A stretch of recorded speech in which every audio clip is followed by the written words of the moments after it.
जादुई फूल बेचने वाला भूत। रामनगर नाम का एक गांव था।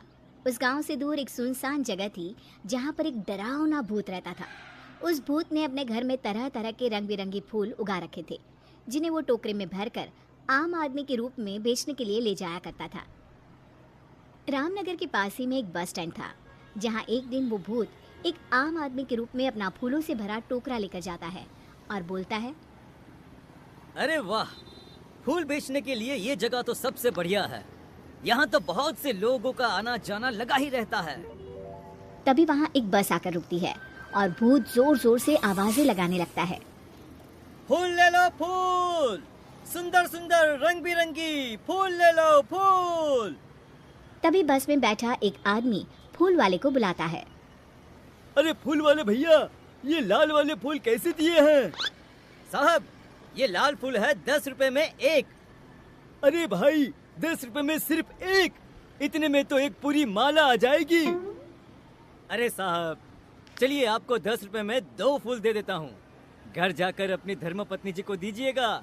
ये लाल फूल देखेगी तो वो बहुत बहुत खुश हो जाएंगे। बस में बैठे कुछ और लोग भी उससे फूल खरीद लेते हैं और बस वहाँ से चली जाती है। भूत हंसते हुए बोलता है, आज तो मजा ही आ गया, मेरे काफी फूल बिक गए।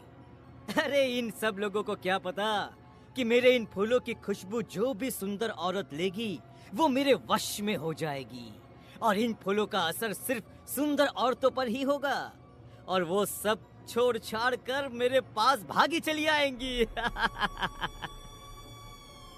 ऐसा बोलकर भूत जोर जोर से हंसने लगता है और अपने घर चला जाता है। फिर बस वाला आदमी अपने घर पहुंचकर अपनी पत्नी को बुलाता है और मुस्कुराते हुए उससे कहता है, ओ मेरी प्यारी शीला, अरे जरा देख तो, आज मैं तुम्हारे लिए क्या लाया हूँ। अजी क्या बात है, आज तो आप बहुत खुश नजर आ रहे हो। मैं अपनी लाल परी के लिए लाल गुलाब लाया हूँ। अजी आप भी ना कैसी बातें करते हैं, ये गुलाब तो सच में बहुत सुंदर है। इसकी खुशबू से तो पूरा कमरा ही महक उठा। ये कहकर शीला फूल अपने बालों में लगा लेती है। फिर रात को वे दोनों अपने कमरे में सो जाते हैं। आधी रात होते ही शीला अपने घर से निकलकर भूत के पास पहुंच जाती है। अरे वाह, मेरे फूलों की खुशबू आखिर तुझे मेरे पास ले ही आई। फिर भूत शीला को एक कमरे में बंद कर देता है। तभी 2 और सुंदर औरतें वहां आती हैं। वे औरतें भी उस भूत के वश में होती है। भूत उन्हें भी ले जाकर शीला के साथ कमरे में बंद कर देता है। अगले दिन भूत फिर से आम आदमी का रूप लेकर बस स्टैंड पर फूल बेचने के लिए जाता है, और तभी लोगों से भरी हुई बस स्टैंड पर आकर रुकती है। फूल ले लो, फूल, सुंदर सुंदर खुशबूदार रंग बिरंगी फूल, हर तरह के फूल है मेरे पास। फूलों की माला, फूलों का गजरा, जो भी पसंद आए वो ले लो। अभी बस में 2 दोस्त रामू और श्यामू बैठे होते हैं। अरे फूल वाले, एक सुंदर सा गजरा तो देना भाई। अरे वाह रामू, क्या बात है, भाभी जी के लिए गजरा? हाँ भाई, तेरी भाभी को बालों में फूल लगाना बहुत पसंद है। अरे श्यामू, तू भी कुछ ले ले अपनी पत्नी जी के लिए, वो भी खुश हो जाएंगी। हाँ हाँ भाई, अरे तुम भी एक गजरा ले लो अपनी पत्नी जी के लिए। वैसे भी सुंदर औरतें बालों में फूल लगाकर और भी सुंदर लगती हैं। ठीक है भाई, अगर तुम इतना कह रहे हो तो एक गजरा मुझे भी दे दो। उसके बाद वे दोनों गजरा लेकर वहाँ से चले जाते हैं और घर जाकर अपनी अपनी पत्नियों को गजरा दे देते हैं। श्यामू अपनी पत्नी लीला से कहता है, सही कहा था उस फूल वाले ने, सुंदर औरतें बालों में फूल लगाकर और भी सुंदर दिखती हैं। जी आप भी ना कैसी बातें करते हैं, चलिए अब सो जाइए, काफी रात हो गई है। फिर वे दोनों सो जाते हैं। आधी रात होते ही लीला उठती है और अपने कमरे से निकलकर भूत के पास चल पड़ती है। तभी श्यामू लीला को बाहर जाते हुए देख लेता है और लीला को आवाज देता है, अरे भगवान, आधी रात को कहाँ जा रही हो? पर लीला पर भूत के फूलों का असर होता है। थोड़ी दूर जाकर लीला गायब हो जाती है और भूत के पास पहुंच जाती है। श्यामू ये सब देखकर डर जाता है। थोड़ी देर में सुबह होती है और श्यामू भागते हुए अपने दोस्त के पास जाता है और उसे सारी बात बताता है।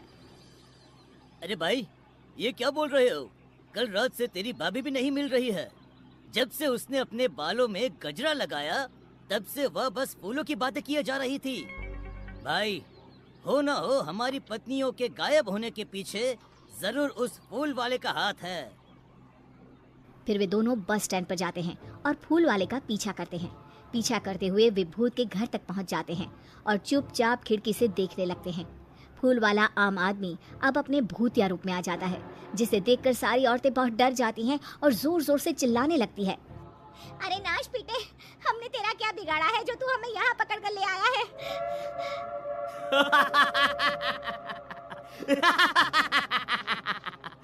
तुम सुंदर औरतों के खून से ही तो मेरे इन सुंदर सुंदर फूलों को शक्ति मिलती है। जितनी ज्यादा फूलों को शक्ति मिलेगी, मैं उतना ही ताकतवर बनूंगा और फिर पूरे गांव पर सिर्फ मेरा ही राज होगा। आज आधी रात को ही मैं एक एक करके तुम सारी सुंदरियों का खून अपने फूलों में डालूंगा। रामू और श्यामू ये सब खिड़की से देख और सुन रहे होते हैं। तभी रामू बोलता है, अरे भाई श्यामू, ये फूल बेचने वाला तो भूत निकला। अब हमें इन सभी औरतों को भूत के चुंगल से निकालने के लिए कुछ न कुछ करना ही होगा। हाँ भाई, हमारी पत्नी भी तो हमारे लिए कितना कुछ करती है। आज हमारी बारी है इनके लिए कुछ करने की।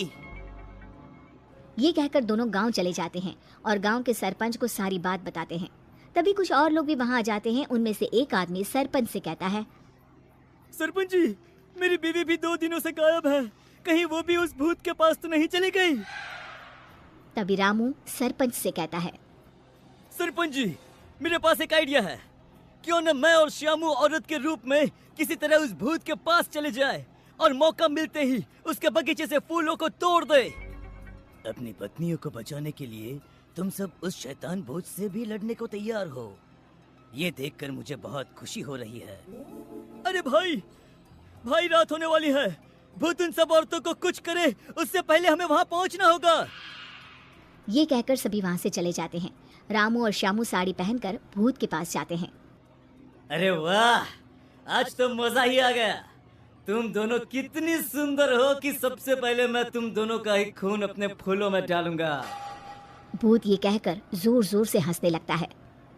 अरे मर गया रे नास पिचा, अरे सबसे पहले हमें ही मार डालेगा। रामू मौका देखकर सरपंच और गांव के बाकी लोगों को भूत के फूलों के बगीचे में ले जाता है और सभी मिलकर फूलों को तोड़ देते हैं। जैसे ही फूल टूटते हैं, भूत जलने लगता है और जोर जोर से चिल्लाने लगता है, तुम दोनों ने मेरे साथ धोखा किया है। मैं तुम दोनों को नहीं छोड़ूंगा। आखिर भूत राख में बदल जाता है। सभी औरतें भूत के चंगुल से निकलकर बहुत खुश होती हैं और सब अपने